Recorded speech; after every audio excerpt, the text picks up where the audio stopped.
सध्याची शेतकऱ्याची परिस्थिती अशी आहे की शेतात पिके, पाण्याची गरज आहे पण वीज येत नाही. वीज कधी येते ती म्हणजे रात्री. त्यामुळे दिवसभर शेतात राबणाऱ्या शेतकऱ्याला पुन्हा एकदा मध्यरात्री उठून शेत गाठावं लागतं. आता शेतकऱ्यांची हीच अडचण कायमची संपवण्याचं सरकारचं लक्ष आहे. मुख्यमंत्री देवेंद्र फडणवीस यांनी कागलमधील शेतकरी मेळाव्यात बोलताना शेतकऱ्यांसाठी मोठ्या घोषणा केल्यात. आता नक्की काय आहेत घोषणा जाणून घेऊया संपूर्ण माहिती. तर नमस्कार, मी कोमल आणि तुम्ही पाहत आहात बाई माणूस.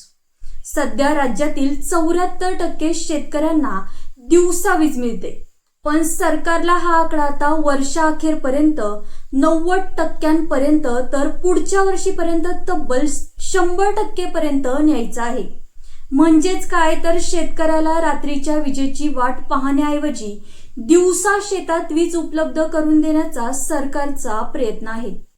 आता यासाठी सरकार नक्की काय पावलं उचलते, तर सौर कृषी वाहिनी योजनेला गती देण्यात येत असून शेतकऱ्यांना मोफत वीज देण्यासाठी सरकार दरवर्षी 25,000 कोटी रुपये खर्च करत असल्याचं मुख्यमंत्री फडणवीस यांनी सांगितलं. पण विजेपुरताच हा विषय नाही. शेतकऱ्यांच्या कर्जमाफीबाबत देखील सरकारने मोठा दावा केलाय. आतापर्यंतची सर्वात मोठी कर्जमाफी दिल्याचं सांगत 56,000 शेतकऱ्यांना त्याचा लाभ झाल्याचं मुख्यमंत्री म्हणाले. याशिवाय शेतकऱ्यांच्या विजेची तब्बल 58,000 कोटी रुपयांची थकबाकी सरकारने भरली असून आता प्रत्येक शेतकऱ्याला थकबाकी नसल्याचं प्रमाणपत्र देण्यात येणार आहे.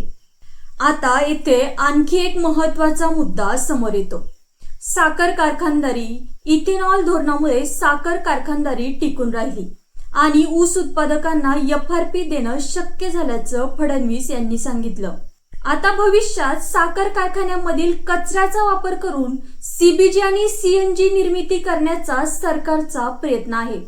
म्हणजेच काय तर सरकारचा संपूर्ण प्लॅनमध्ये कर्जमाफी, थकबाकी मुक्ती आणि दिवसा वीज, साखर उद्योग हे 4 महत्वाचे मुद्दे आहेत.